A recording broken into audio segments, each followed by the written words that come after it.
basta nakakatawa yung word na yun. Alam mong Pinoy lang din magkakamali. Pinoy nga to, yung ganyang maling spelling na ganyan. Oo, ginujudge ko pa una yung mga Banglay. Sabi, scam talaga itong mga to. Nung umpisa nung documentary, di ba? Tayo kalahi ko pala yung scam sa kanila. Nakakahiya.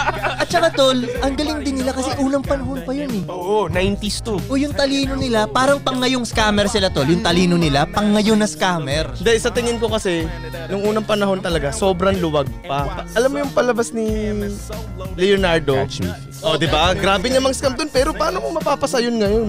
Pero dati, dikit-dikit lang. Yan nga, yung panahon na yun, old school na scammer na utak na to. Inevolve nga ngayon. Yung kinikwento niya, parang ngayon siya na scammer. Pero 1990s pa ginawa.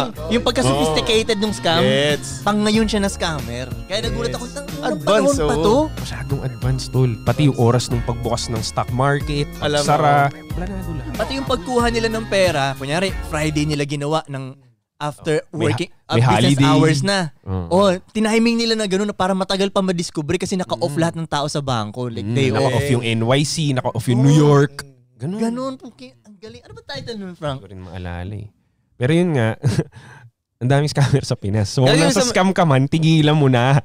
Kung may balak ka rin namang scam, kasi tingin ko ang pinakamatutulungan mo dito yung mga may balak mang scam kasi pag-iisipan pa nila ng matagal yan eh.